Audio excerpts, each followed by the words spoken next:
యోగాతో బరువు తగ్గటం సులభం కేవలం 21 రోజుల్లో. నమస్కారం సార్.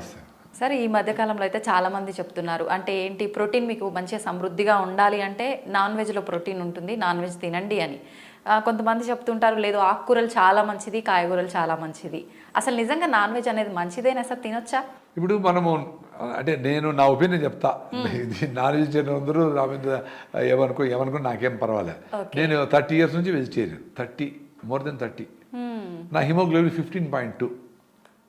నాకు వచ్చిన రకరకాల లిగమెంటేర్లు, డీవీటీలు అన్నీ కూడా నేను మినిమం డాక్టర్ల ఇన్వెషన్తో పోగొట్టుకున్నా. ఇప్పుడు 7 kilometers ఈ రోజు పోతాను కూడా 7 kilometers KBR full round running చేసిన. నేను వెజిటేరియన్. బాగుంది. నా ఏజ్కి నాకు 60, నా ఏజ్కి నాకు స్కిన్ బాగుంది, మైండ్ అలర్ట్గా ఉంది. మదనపల్లి నుంచి హైదరాబాద్కి 600 kilometers సెల్ఫ్ డ్రైవింగ్ చేసేస్తా. Super sir. దిగుతానే నిలబడి అప్పటికప్పుడే నా పని చేసుకుంటా. టైర్డ్నెస్ లేదు. మరి ఇంకేం హెల్తీగా, నేను వెజిటేరియన్ హెల్తీగా ఉన్నాను కదా లెక్క. నాన్ వెజ్ తింటేనే హెల్త్ వస్తుంది. నేను నాన్ వెజ్ తినలేదే, మరి హెల్తీగానే ఉన్నా కదా. రెండోది, మన వెజిటేరియన్స్ అనే దానికి 3 కారణాలు చెప్తా. అది నిజమా కాదని మీరు వెరిఫై చేసుకోండి. మన ఇంటెస్టైన్, వెజిటేరియన్స్ దేనికైనా ఇంటెస్టైన్, చిన్న పేగులు అనేవి లాంగ్ వస్తాయి. Small intestine is very long, 7 meters ఉంటుంది, 21 feet 22 feet ఉంటుంది. ఆవులకైనా మేకలకైనా అంటే లాంగ్ ఇంటెస్టైన్. రెండోది, వెజిటేరియన్ అనిమల్స్ అన్నీ నీళ్ళు తాగుతాయి. మేకలు, గొర్రెలు, జింకలు, ఏనుగులు అన్నీ తాగుతాయి. మనుషులు కూడా తాగుతాం. అదే నాన్ వెజిటేరియన్ అనిమల్స్ అన్ని గెతుకుతాయి నాలుగుతో. కొంచెమే నీళ్ళు ఎక్కువ అవసరం లేదు వాటికి, గెతుకుతాయి. చూడండి మీరు. మూడోది చాలా ఇంపార్టెంట్. మీకు అక్కడ వెజిటేరియన్ ఫుడ్ కనబడింది అనుకోండి, ఆడ పులిహార కనబడింది అనుకో, నోటి నీళ్ళు వస్తాయి. మామిడి పండు నోటి నీళ్ళు వస్తాయి, ఉసిరికాయ, చింతకాయ. అంటే మీకు ఆ ఫుడ్ కరెక్ట్ కాబట్టి మీ బాడీ మైండ్ అంతా రెడీ అవుతా ఉంది ఫుడ్కి. మీకు నాన్ వెజిటేరియన్ కోడిని కోసి లేదా చేపలను అట్ట పొట్ట కోసి అన్ని అటు పెట్టామనుకో, మీరు ఏం చేస్తారు, ముక్కు మూసుకుంటారు కదా. మరి మీ ఫుడ్ కాదు కదా అది. ఇదే ఫుడ్ని మీ కంపు కొట్టుతా ఉండే ఫుడ్ని కుక్క ముందర పెట్టామనుకో, వాడి జొల్లు కారుతుందే, వాడి ఫుడ్ కదా అది. మీరు వెజిటేరియన్గా దాన్ని మార్చుకునే దానికి మనుషులు దానికి అల్లము, గార్లిక్, మిరప్పొడి, అవి అని వేయించి అది వెజిటేరియన్గా ఉంది చూడు అని తింటా ఉంటారే. ఎందుకు? మీకు డోపమైన్ కిక్ రావాలి ఆ ఫుడ్ తింటే. దానికోసమని మీరు నాన్ వెజిటేరియన్ మార్చుకొని తింటా ఉంటారు. వెజిటేరియన్ తినడంలే. ఇంకొక కారణం ప్రకృతి పర్యావరణంగా ఏమి, 12 kilos ధాన్యము 1 kilo మాంసాన్ని తయారు చేస్తుంది. 12 kilos ధాన్యం, మొక్కజొన్న అయినా సదరైన జొన్న ఏదైనా అప్రాక్సిమేట్గా 12 kilos ధాన్యాన్ని 12 4 200 grams 1/4 kilo తింటారు అనుకుంటే 48 మంది తింటారు. ఈ 12 kilos ధాన్యాన్ని 1 kilo మటన్ చేస్తా ఉండవు.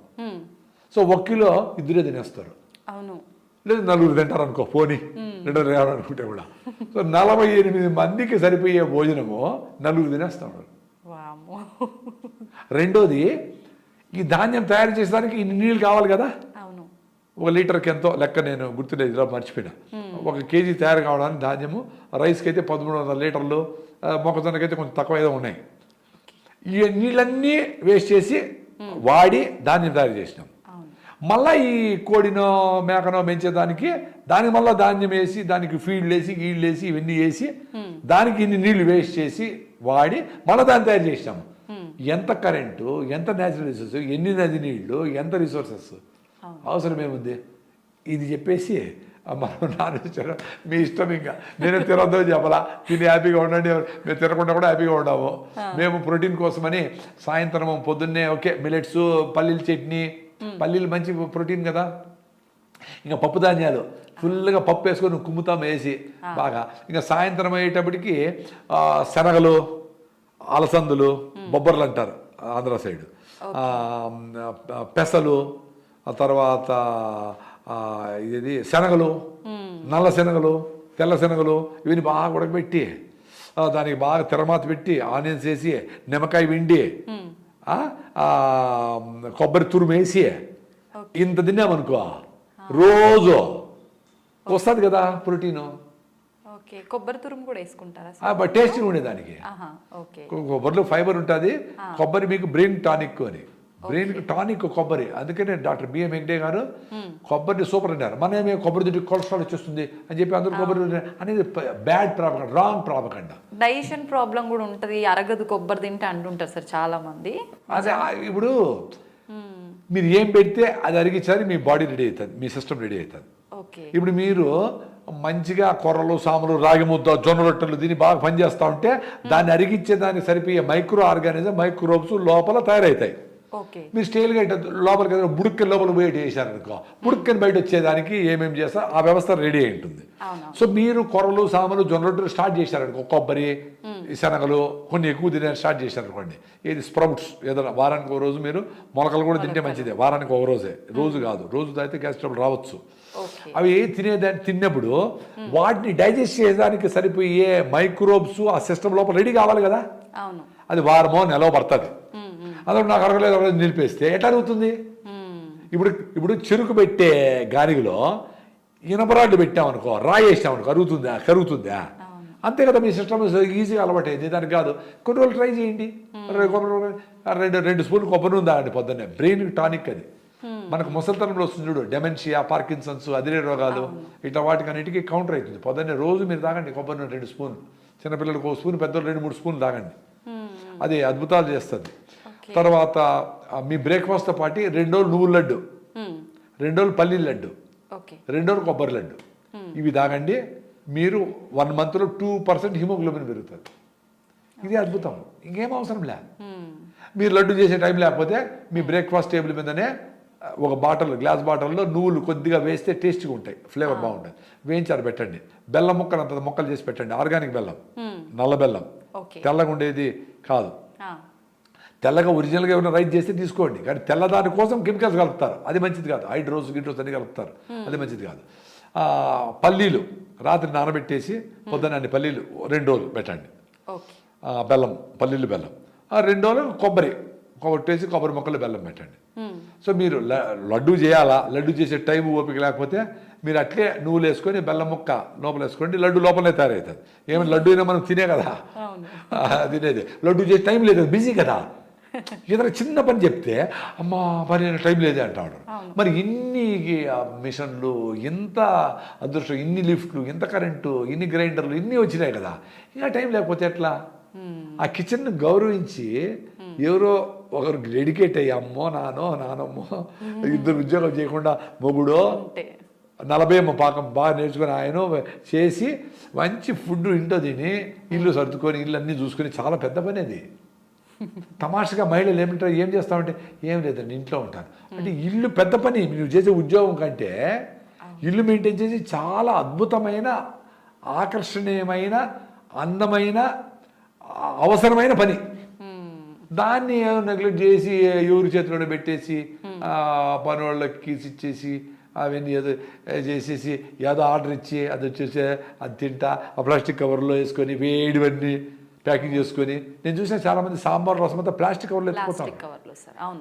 సో ఈ plastic nano particles, micro particles దాన్ని లీక్ అవుతాయి కదా, అవన్నీ తాగుతూ ఉంటారు. ఎంత అన్యాయం. క్యాన్సర్ హాస్పిటల్ పెరిగిపోతూ ఉండే అన్ని మిస్టేక్లే. ఎట్లా ఇవన్నీ చెప్పాలి కదా పిల్లలకి, పెద్దోళ్ళు చెప్పాలా, టీచర్లు చెప్పాలా, స్కూల్లో చెప్పాలా, మనం మాట్లాడుకునే మాటన్ని ఎడ్యుకేట్ చేయాలి వాళ్ళని. పేరెంట్స్ ఈ పిల్లలకి ఆసు సంపాదించడానికి బిజీగా ఉండరు, టీచర్లు వాళ్ళ మార్కులు తెచ్చారు బిజీగా ఉండరు. ఇంక ఈ విషయాలు నేను ఎప్పుడు చెప్పాలా? ఇప్పుడు సెంట్రల్ గవర్నమెంట్ రీసెంట్గా స్కీమ్లో ఈ విషయాలన్నీ, ఎన్విరాన్మెంటల్ ఇష్యూస్, వ్యవసాయము, పని, పాడి పంట, అట్లా చదువు, సంధ్య అన్నీ, అంటే పనులతో పాటు చదువు కూడా ఉండాలా అనేది ఇప్పుడు రీసెంట్గా ఈ ఎడ్యుకేషన్ పాలసీలో వచ్చినట్లుంది. అందుకనే మా పొలం దగ్గర కూడా పిల్లల్ని పిలుచుకొచ్చి కంపల్సరీగా ఫోటోలు తీసుకొని వచ్చినాము, చేస్తా ఉన్నాము, వరి నాటారు, ఏదో కొన్ని చిన్న పనులు చేయించాలని కూడా చేస్తూ ఉన్నాము. నిజంగా ఎంత చేంజ్ అయిపోయింది సార్. ఒకప్పటి కాలంలో అయితే తల్లి తండ్రి వ్యవసాయం చేస్తే పిల్లలు స్కూల్ నుంచి రాగానే వెళ్ళటం, చూసుకోవడం, న్యాచురల్గా ఇన్వాల్వ్ అయ్యేవాళ్ళు. ఏదో ఒకటి మోసుకొని మేము టమాటా బాక్సులు మోసేవాళ్ళం, అన్నీ చేసేవాళ్ళము.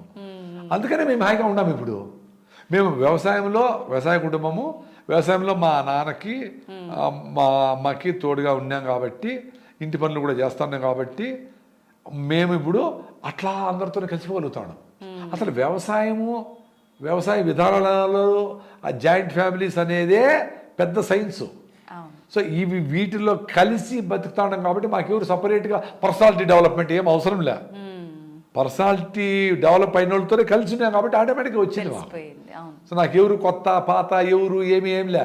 ఏదో బస్సులో పోతా అంటే వాడికి ఏదో సమస్య నేనే ఎందుకు వీడి గుంతు రాగుంది థైరాయిడ్ ఏదో చెప్తా ఉంటా, మాట్లాడుతూ ఉంటా. మా పిల్లల ముందర ఏంది కొత్త వాళ్ళతో అంతా మాట్లాడుతుండవే, మాట్లాడేస్తావే అన్నాడు. కొత్త వాళ్ళతోనే కదమ్మా మాట్లాడాలా, వాడు దిగి వెళ్ళిపోతే వాడికి కూడా చెప్పేది. పాత వాళ్ళు ఎప్పుడైనా మాట్లాడవచ్చు చెప్తాను నేను. ఇప్పుడు అడగలే, ఇప్పుడు జనాలు అందరూ అలవాటు ఇప్పుడు అడగరు ఎవరు. సో మనము కుటుంబం అనేది పెద్దది చేయాల. మీ భార్య బిడ్డలు పెంచేసి ప్రపంచమంతా నాదే చీమనోడు తొక్కకుండా పోవాలా అనుకున్నామనుకో, మీ భార్య భర్తను ఇంకా బాగా ప్రేమించవచ్చు. ఇంత ప్రేమ ప్రపంచాన్ని ప్రేమించేప్పుడు ఇన్ని టన్నులు ప్రేమ ఉంటే మీ భార్య బిడ్డ ప్రేమించేది పెద్ద పనే, చాలా ఈజీ కదా.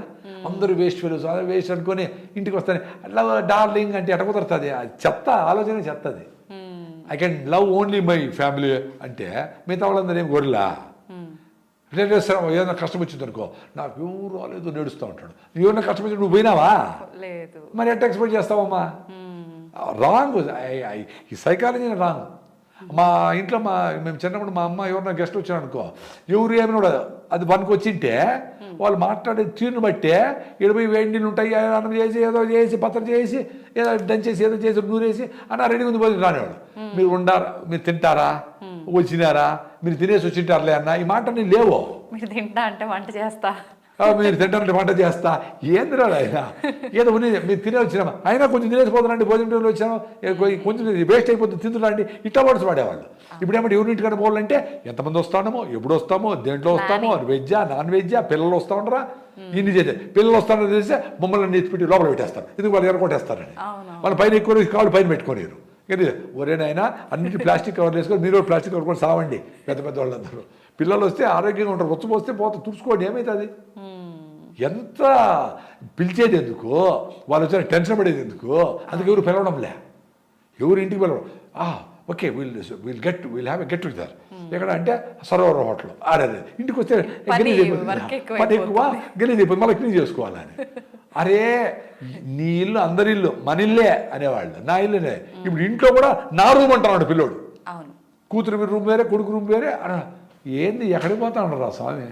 అందుకని హ్యాపీనెస్ లేదు ఎవరికి, అంత సెల్ఫ్ సెంటర్డ్ అయిపోయి సెల్ఫ్ సెంట్రిక్ అయిపోయినారు. నిజంగా అసలు సూపర్ సార్, అసలు మీ మాటలు వింటుంటే అట్లా వినాలనే అనిపిస్తుంది ఎంతసేపు అయినా. పాటించండి, హ్యాపీగా ఉంటారు. Thank you sir. ఈ నర్వ్స్ వీక్నెస్ అనేది ఎందుకు వస్తుంది? ఇదేమైనా వంశపారంపర్యంగా జెనెటికల్గా ఏమైనా వస్తుందా, లేకపోతే మన పని ఒత్తిడి వల్లనో టెన్షన్స్ వల్లనో ఏమైనా శరీరంలో మార్పులు జరిగే అవకాశం ఉంటుందా సార్? చాలా వరకు మన జీవన విధానంలో ఆహార విధి విధానంలో సక్రమంగా ఫాలో కాకపోవడం చేతనే నరాల బలహీనత వస్తుందమ్మా ఎక్కువ శాతం మందిలో. ఈ నరాల బలహీనతకి పోషకాహార లోపము ఎక్కువ శాతం మందిలో కారణంగా ఉంటుంది. పోషకాహార లోపం అంటే ముఖ్యంగా ఈ బి కాంప్లెక్స్ విటమిన్స్, అదేవిధంగా కొన్ని రకాల మినరల్స్, కాల్షియము, ఫాస్ఫరస్, మెగ్నీషియము ఇలాంటి వాటి లోపాల వల్ల కూడా ఈ నరాల బలహీనత వస్తూ ఉంటుందమ్మా. కొంతమందిలో షుగర్ వ్యాధి ఉన్నప్పుడు, ప్రథమ దశలో ఉన్నప్పుడు అలాంటి ఇబ్బందులు ఎక్కువ శాతం మందిలో ఉన్నది. కానీ షుగర్ పెరిగే కొద్దీ, అంటే షుగర్ ఉండి చాలా కాలం నుంచి ఉండేటువంటి పరిస్థితి ఉన్నట్లయితే క్రమక్రమంగా నరాల బలహీనత రావడం కూడా జరుగుతుంటుంది. అదేవిధంగా అధికంగా వెయిట్ ఉన్నటువంటి వాళ్ళల్లో కూడా నరాల బలహీనత కలుగుతూ ఉంటుంది. దీంతో పాటు వాళ్ళు వాడేటువంటి కృత్రిమ రసాయన ఔషధాలు, ఆధునిక కృత్రిమ రసాయన ఔషధాలు, సో వాటి వల్ల కూడా సైడ్ ఎఫెక్ట్ గా నర్వస్ వీక్నెస్ వచ్చేస్తుంటుంది. అదేవిధంగా కొన్ని రకాల జబ్బుల్లో కూడా నరాల బలహీనత కలుగుతుంటుంది. అంటే రక్తనాళాలకు సంబంధించిన సమస్యలు కానీ, ఊపిరితిత్తులకు సంబంధించిన సమస్యలు రావడం కానీ, మెదడుకు సంబంధించిన సమస్యలు ఉండడం కానీ, ఇలాంటి వాటి వల్ల కూడా నరాల బలహీనత కలుగుతుంటుంది. ఇంకొంత మందిలో ఆల్కహాల్ విపరీతంగా సేవించడం వల్ల కూడా నరాల బలహీనత కలుగుతుంటుంది. ఇట్లా మరి ఈ నరాల బలహీనతకు కొన్నిటిలో స్పష్టంగా కారణం చెప్పడానికి వీలవుతుంది. కొన్నింటిలో కొంతమందికి ఎలాంటి స్పష్టమైన కారణం ఉండదమ్మా. Even hormone up and down అయిన, కొన్ని రకాల హార్మోన్స్ అప్ అండ్ డౌన్ అయినప్పటికీ నరాల బలహీనత కలుగుతూ ఉంటుంది. అంటే ఇప్పుడు హైపోథైరాయిడిజము, హైపర్ థైరాయిడిజము, ఇట్లా థైరాయిడ్ ప్రాబ్లమ్స్ అన్నప్పుడు నరాల బలహీనత కలుగుతూ ఉంటుంది. సో వీటన్నిటిని మనం పరీక్షల ద్వారా గుర్తుపట్టవచ్చు. సమస్య క్లారిటీ ఉన్నప్పుడు పరిష్కారం కూడా క్లారిటీ ఉంటుంది.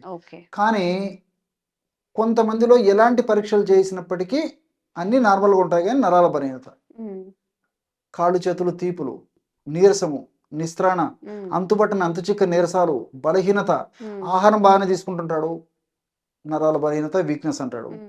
నిద్ర బాగానే పోతుంటాడు, వీక్నెస్ ఉంటుంటాడు. పలానా చోటుకి పోయి చిన్న పని చేసుకురావాలంటే నా వల్ల కాదు, రేపు పోతానంటాడు. నిన్న చేసావంటే నేను నాకు చేత కాలేదు కాబట్టి చేయలేదు, మళ్ళీ పోతానంటాడు. చిన్నపిల్లల నుంచి పెద్దల వరకు చరివిత చరణం అయ్యేటువంటి పరిస్థితి ఏర్పడుతుందమ్మా.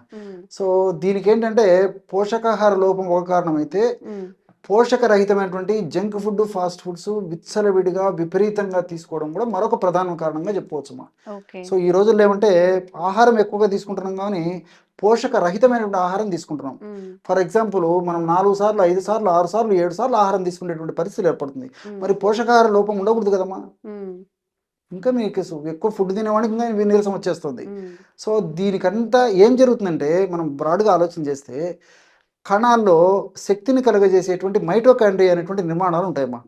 ఈ మైటోకాండ్రియా అనేటువంటి నిర్మాణాలు చక్కగా సమర్థవంతంగా పనిచేసేసి మైటోకాండ్రియాలు సెల్లో బాగా ఉన్నప్పుడు నీరసము, నిస్త్రాణ, బలహీనత ఇలాంటివి ఉండవు. సో అవి తక్కువగా లోపల సెల్లో ఉన్నప్పటికీ లేకపోతే సమర్థవంతంగా పనిచేయనప్పటికీ ఈ యొక్క సమస్య కలుగుతూ ఉంటుంది. సో ఈ రోజుల్లో మరి 3 పూట్ల ఉదయం పూట బాగా టిఫిన్ చేస్తాం, మధ్యాహ్నం పూట బాగా కడుపు నిండా భోజనం చేస్తాం, రాత్రి పూట మళ్ళీ భోజనము టిఫిన్ కడుపు నిండా చేస్తాము. మళ్ళీ ఈ మధ్యలో మొహమాటం కొద్దను ఇంకొక పార్టీను, ఇంకొక కార్యక్రమం, ఇంకోటి మధ్యలో ఫుడ్ తీసుకుంటాం. మరి ఇవన్నీ ఉన్నప్పుడు నరాల బలహీనత రాకూడదు. సో ఇలాంటి ఆహారం తీసుకున్నప్పటికీ సూక్ష్మ పోషకాల లోపం జరుగుతుంది. సో వీటిల్లో స్థూల పోషకాలు ఉదాహరణకి మనం ఇడ్లీలు తిన్నాం అనుకున్నామా, 5 ఇడ్లీలు 6 ఇడ్లీలు 10 ఇడ్లీలు ఎవరికి ఇష్టమైనది తింటుంటారు. మరి ఇడ్లీలు తిన్నప్పుడు దాంట్లో పిండి పదార్థాలు ఉంటాయి, నరాల బలహీనత రాకూడదు. మధ్యాహ్నం అన్నం తింటాం, నరాల బలహీనత రాకూడదు. మరి ఇంత తిన్నప్పటికీ నరాల బలహీనత ఎందుకు వస్తుందంటే సో సూక్ష్మ పోషకాంశాలు దాంట్లో లోపం జరిగిపోయినాయి. పాలిష్డ్ ఫుడ్ తింటున్నాం. సో ఫర్ ఎగ్జాంపుల్ బియ్యంతో చేసిన పదార్థాలు విపరీతంగా వాడుతున్నాము. సో ఉపయోగపడేటువంటి ముఖ్యమైనటువంటి ఆహారాన్ని తౌడును పక్కన వారేసేసి తౌడును పక్కన వారేసి పాలిష్ రైస్తో తయారు చేసుకున్నటువంటి పదార్థాలని తింటున్నాం. పిండి పదార్థాలు తప్ప ఏమున్నాయమ్మా, క్యాలరీస్ తప్ప ఏమున్నాయమ్మా. సో వీటి వల్ల ఏం జరుగుతుందంటే సో మైటోకాండ్రియా పనిచేయదు. పిండి పదార్థాలు ఉన్నప్పటికీ శక్తినిచ్చేటువంటి పిండి పదార్థాలు, ఇతర పదార్థాలు మనం కణానికి అందించినప్పటికీ సూక్ష్మ పోషకాలు లేనిది మైటోకాండ్రియా నిద్రణ స్థితిలో ఉండిపోతుంది. ఆ మైటోకాండ్రియా పనిచేసినప్పుడు నీకు శక్తి వస్తుంది. ఎక్కడొస్తుందమ్మా? సో సూక్ష్మ పోషకాలు అందించగలిగినప్పుడు ఆ యొక్క పరిస్థితి లేకుండా ఉంటుంది. మరి అలాంటి ఔషధాన్ని వాడుకోవాలంటమ్మా సో కారణం స్పష్టంగా తెలిసి నీరసం, నిస్తరణ వచ్చినప్పటికీ, కారణం స్పష్టంగా తెలియకుండా నీరసం, నిస్తరణ వచ్చినప్పటికీ, ఏది ఏమైనప్పటికీ మనకు తగ్గడం ప్రధానం. వైద్యులు సూచించిన మేరకు ఆ ఔషధాలు వాడుకుంటూ కూడా నేను చెప్పినటువంటి పద్ధతిలో బ్రహ్మాండమైనటువంటి ఔషధాన్ని తయారు చేసుకుని వాడుకోగలిగితే అత్యంత త్వరగా, శీఘ్రంగా, వెంటనే సత్వరమే నరాల్లో చైతన్యం వచ్చేసి, రక్తనాళాల్లో చైతన్యం వచ్చేసి, బ్రెయిన్లో చైతన్యం వచ్చేసి సమర్థవంతంగా మంచి ఇదిగా స్ట్రాంగ్గా తయారయ్యేటువంటి పరిస్థితి ఏర్పడుతున్నాం. అంత యాక్టివ్గా తయారవుతారు అనమాట. చలాకీగా, చాకచక్యంగా తయారవుతారు మనుషులు కూడా. సో చిన్నపిల్లల నుంచి పెద్దల వరకు కూడా ఇప్పుడు నేను చెప్పబోయేటువంటి ఔషధం ఉపయోగపడుతుందమ్మా. సో సందర్భం వచ్చింది కాబట్టి చెప్తున్నామా. నేను చెప్పడమే తౌడు గురించి చెప్పాను. అది ఎందుకు పనికిరాని చెత్త ఔషధంగా మనం బయట పారేస్తున్నాం. చెత్త ఔషధం కూడా చెప్పకూడదమ్మా, ఎందుకు పనికిరానిగా పారేసేస్తాం. ఆ తౌడు ఇప్పుడు అవసరమవుతుంది. పూర్వకాలం మనం తౌడు ఉన్నటువంటి బియ్యంతో చేసుకునే పదార్థాలు తిన్నారు కాబట్టి మరి వాళ్ళు 3 పూట్ల 2 పూట్ల ఆహారం తిన్నప్పటికీ అంత స్ట్రాంగ్గా ఉండేవాళ్ళు. మనం రోజు 7-8 సార్లు తిన్నప్పటికీ వాళ్ళలో కనీసం 25% కూడా వాళ్ళ గట్టితనము, ఆ యొక్క బలం మనకు లేకుండా పోతుంది. సో తౌడు అవసరం ఉందమ్మా ఇప్పుడు. సో తౌడు ఒక 50 గ్రాములు తీసుకోవాలి. మంచి తౌడు మనకు మార్కెట్లో దొరుకుతుంది. సో అశ్వగంధ చూర్ణం ఒక 50 గ్రాములు తీసుకోవాలి. ఏలకుల పొడి ఒక 50 గ్రాములు తీసుకోవాలి. సో తౌడు 50 గ్రాములు, అశ్వగంధ చూర్ణం 50 గ్రాములు, ఏలకుల పొడి 50 గ్రాములు. సో ఈ 3 పదార్థాలు బాగా కలపడం వల్ల బ్రహ్మాండమైనటువంటి ఔషధం తయారైపోతుందమ్మా. సో అశ్వగంధలో కూడా ఈ యొక్క మైటోకాండ్రియాను శక్తివంతం చేసి సమర్థవంతంగా పనిచేసేందుకు ఉపయోగపడేటువంటి అమైనో గ్లైకాన్స్ అనేటువంటి రసాయన పదార్థాలు ఉన్నాయన్నమాట. సో వీటి వల్ల కూడా మైటోకాండ్రియా శక్తివంతంగా తయారైపోతుంది. ఏలకుల్లో ఉన్నటువంటి కొన్ని రసాయన పదార్థాలు కూడా ఆ విధంగా పనిచేస్తాయి. సో ఈ 3 పదార్థాలు కలిపి ఔషధంగా తయారు చేసుకుని రోజు ఒక్కసారి కానీ, సమస్య మరీ ఎక్కువగా అంటే రోజు 2 సార్లు కానీ, ఒక 1/2 టీ స్పూన్ పౌడర్ కప్పు పాలల్లో కానీ, కప్పు నీళ్ళలో కలిపి కానీ తీసుకుంటున్నారమ్మా. ఈ విధంగా క్రమం తప్పకుండా రోజు ఒక్కసారి కానీ 2 సార్లు కానీ ఈ యొక్క ఔషధాన్ని తీసుకోవడం వల్ల మరి ఏ కారణం వల్ల నరాల బలహీనత సమస్య వచ్చినప్పటికీ ఆ యొక్క కారణాలన్నింటినీ త్వరగా చక్కదిద్దేందుకు ఈ యొక్క ఔషధం చాలా చక్కగా ఉపయోగపడుతుందమ్మా. కారణం లేనప్పటికీ ఇది పనిచేస్తుంది, కారణం ఉన్నప్పటికీ ఇది పనిచేస్తుంది. సో నరాల బలహీనత ఉన్న వాళ్ళందరికీ కూడా సార్ ఇప్పుడైతే చెప్పారు చాలా ఎఫిషియెంట్గా పనిచేస్తుంది. తప్పకుండా ట్రై చేయండి. మేము కూడా ఇంకా అవేర్నెస్ కల్పించే వీడియోస్ మన సుధన్ గారితో చేస్తూనే ఉంటాము. Thank you so much. నమస్తే. And for more videos, Please subscribe to iDream. Please subscribe to iDream. Please subscribe iDreams. And please subscribe to iDream. For more videos, subscribe to iDream. please like, share, and subscribe to the channel. Congratulations, iDream. Subscribe to iDream. Subscribe to iDream. So subscribe to iDream Media. iDream की iDream team अंदर की huge congratulations. Please subscribe iDream Media. Please subscribe to iDream. Subscribe iDream. Please subscribe to iDream.